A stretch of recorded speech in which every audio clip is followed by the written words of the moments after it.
I'm Jeremy Page. I live close to the South Downs in Lewes, England, which is about 60 miles south of London. And I'm reading for the Bridgewater International Poetry Festival Fall 2020 virtual event from my collection Closing Time, which is published by Pindrop Press.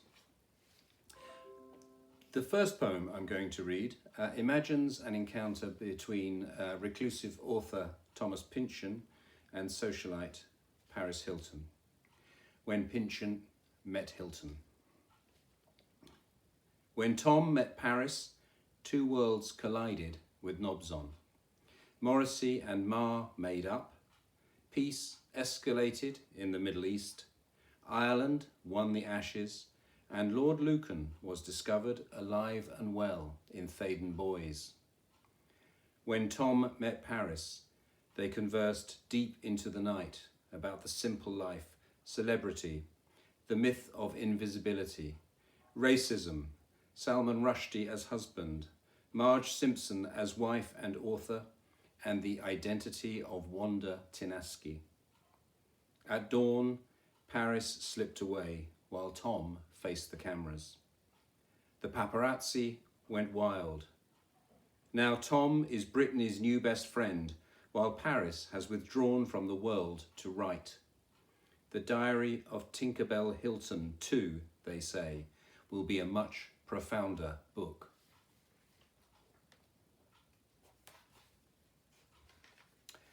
And the next poem is Reading P.D. James in San Francisco. Downstairs at the Monticello, I sip a fine Sonoma Valley Chardonnay and read P.D. James. Her man is on the Norfolk coast again, while I am on the Pacific seaboard, thousands of miles west on another planet. His clues, as ever, allow him to piece together a complex jigsaw of a universe where effect follows cause as night follows day, where any disruption to the moral order is strictly temporary. Here, my minibar is stocked with lethal substances, so a warning sign reminds me every time I'm tempted by a scotch. My TV orders me to open my heart to Jesus, embrace eternal life, and a man who has surely inhaled something mistakes me for Elton John, thanks me for the song I wrote for Diana. And now we move to Sweden for the next poem, Outside Munkedal, which is prefaced by a quote from the philosopher Bishop Berkeley, Esse est percipi, to be is to be perceived.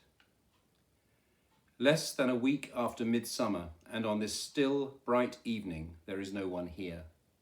No children play goose march or throw hens over cliffs. No human presence intrudes. But cows stand watchful in the fields, and there are elk in the woods. Here a lamp burns at a window, there a car door hangs open. Smoke curls from a chimney, and the wooden houses breathe. Everywhere is absence, but somewhere you must be sitting the faintest pulse in this still, bright evening, bare-shouldered in candlelight, and brushing long brown hair. To the south coast of England for the next poem, Close Season. They say it smells of dead holidays. I say it always did. And out of season was never the time to connect anything with anything.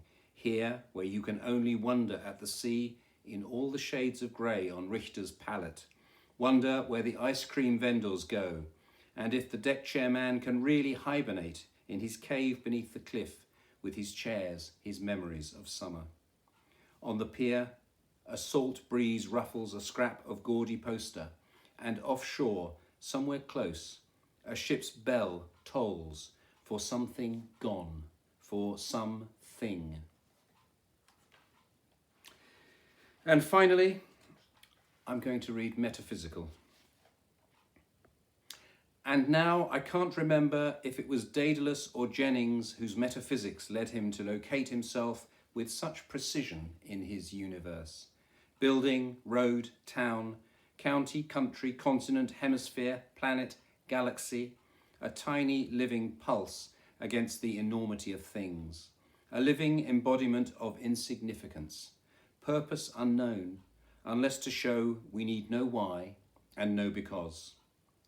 On clear, cold nights, when the stars come out to play, their indifference convinces me that I exist no further than the clothes I wear, the crystal glass I clasp, and that is less than the deep gold whiskey that scalds my throat. Thank you.